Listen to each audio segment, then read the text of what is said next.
अस्सलाम वालेकुम नाज़रीन, आप YouTube चैनल देख रहे हैं। मैं इमरान खान हूँ। मैंने आपसे पिछले वीलॉग में कहा था कि इमरान खान साहब के लिए आसान नहीं होगा कि वो पेट्रोल की कीमतों को बढ़ने से रोकें। पिछली मरतबा उन्होंने ऐसा किया था, इस मरतबा भी रिपोर्ट हुआ कि उन्होंने समरी वापस की। लेकिन मैंने पिछले वीलॉग में आपको बताया था कि हो सकता है कि कोई रद्द-बदल हो जाए, लेकिन पेट्रोल की कीमत बढ़ानी पड़ेगी क्योंकि हुकूमत के पास दूसरा कोई ऑप्शन नहीं था। उसकी रीज़न्स है कुछ, वो मैं आपको बाद में बताता हूँ। लेकिन पहले आप ये देखें कि कीमत बढ़ी कितनी है। पेट्रोल की फ़ी लीटर कीमत 12 रुपये 3 पैसे बढ़ गई है। ये वही है जो ओगरा ने समरी भेजी थी। हुकूमत ने पेट्रोल की कीमत में 12 रुपये 3 पैसे का इजाफा किया, जिसके बाद अब 1 लीटर पेट्रोल पाकिस्तान की तारीख में पहली मरतबा लगभग 160 रुपये तक पहुँच गया है। और पेट्रोल की कीमत में इजाफे के बाद जो डीज़ल है उसकी कीमत में 9.5 रुपये का इजाफा हुआ है। और इसके अलावा जो है वो 10.8 रुपये का मिट्टी के तेल में इजाफा हुआ है, जबकि लाइट डीजल और दूसरा डीजल जो है दोनों का 9.5 रुपये का इजाफा है।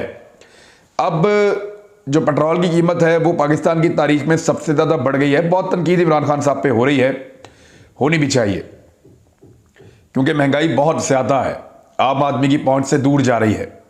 यहाँ पाकिस्तान में जो है वो आम आदमी की कुव्वत ख़रीद उतनी ज़्यादा नहीं है। यानी अगर आप ये मिसाल देते हैं कि दुनिया के बाकी मुल्कों में पेट्रोल की कीमत पाकिस्तान से ज़्यादा है, अगर पाकिस्तानी रुपयों में देखें या डॉलर के हिसाब से कन्वर्ट करें, तो इसके बावजूद एक बात याद रखिएगा कि वहाँ पे रुपए की कदर भी ज़्यादा है।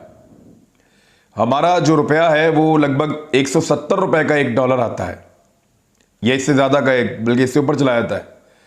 और जो इंडिया का है वो हमारे रुपए से उसकी दुगनी वैल्यू है, तो उनको उतना फ़र्क नहीं पड़ता।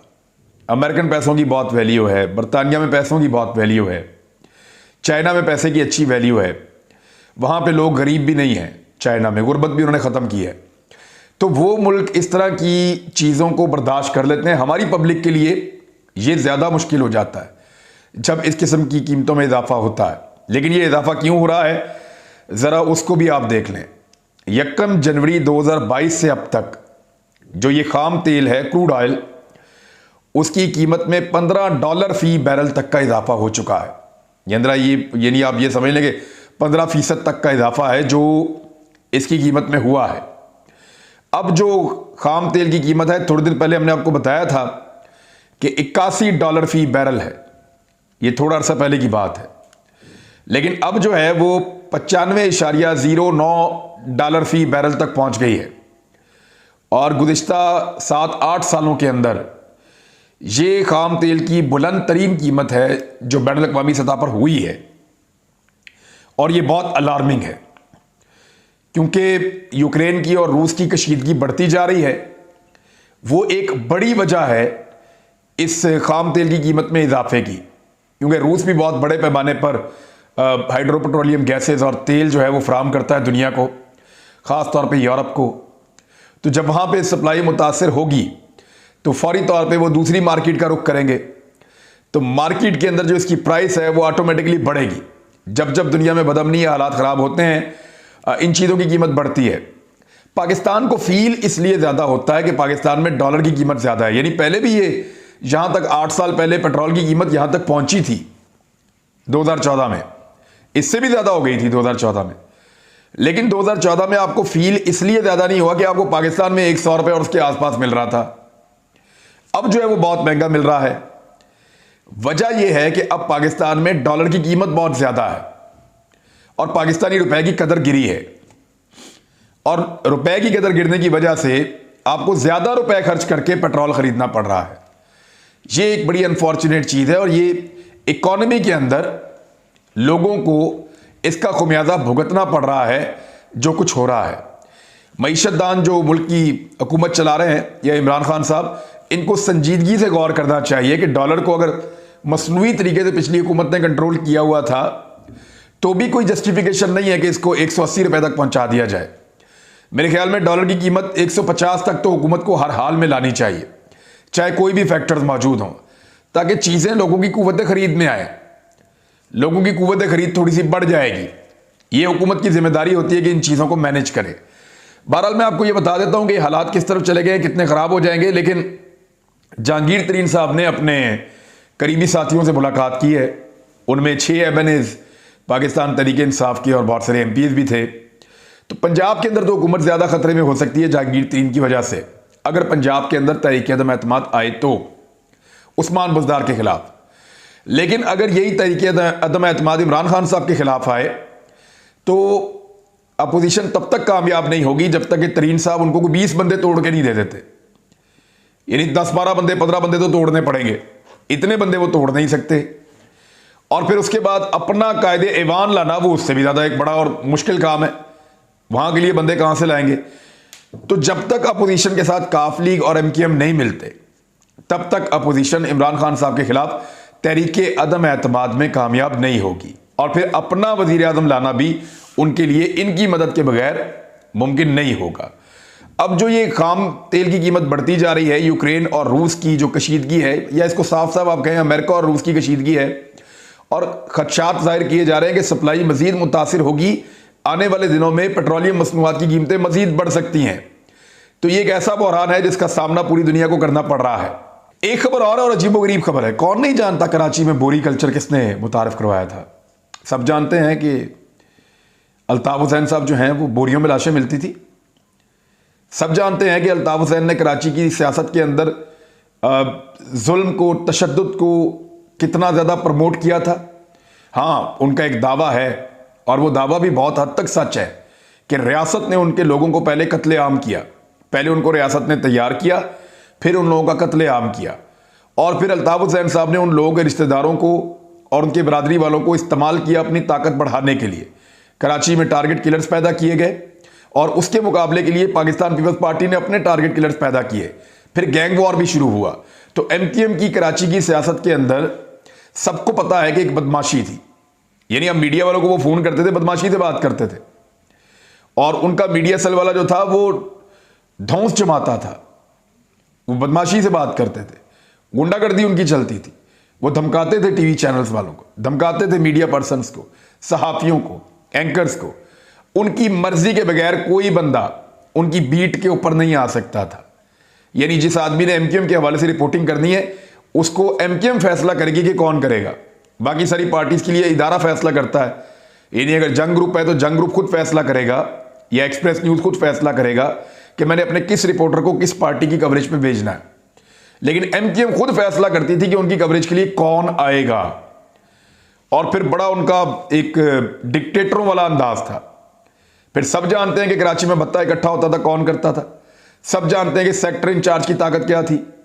सब जानते हैं कि इनका तोती बोलता था और ये जब चाहते थे शहर बंद कर देते थे, कारोबार बंद कर देते थे। सब जानते हैं कि हर चीज पे इनका कंट्रोल और कब्जा था। सब जानते हैं कि इनके मुखालिफ जो हैं वो रातों रात गायब हो जाते थे, बाद में उनकी लाशें मिल जाती थी।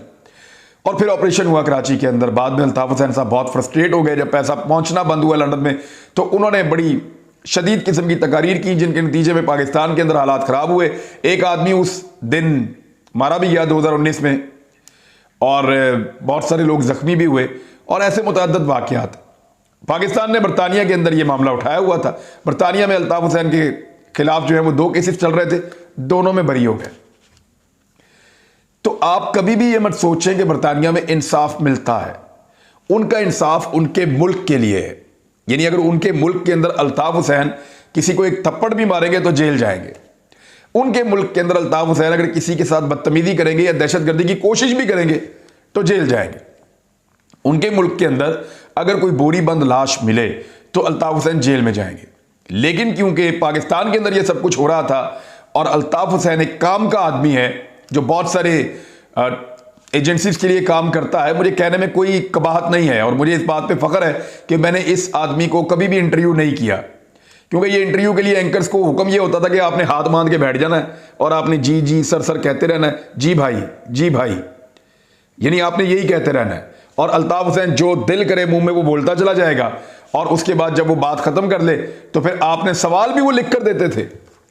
यानी एमकेएम वालों का फोन आता था अल्ताफ हुसैन के टीवी पे आने से पहले, वो एंकर को सवाल भिजवाते थे कि आपने पहला सवाल ये करना है, फिर आपने चुप कर जाना है। जब भाई अपनी बात मुकम्मल कर ले, आपको मौका दें, तो फिर आपने दूसरा सवाल ये करना है, फिर आपने चुप कर जाना है। जब भाई आपको मौका दें तो फिर आपने तीसरा सवाल करना है। ये सहाफत हो रही थी एमकेएम के दौर में।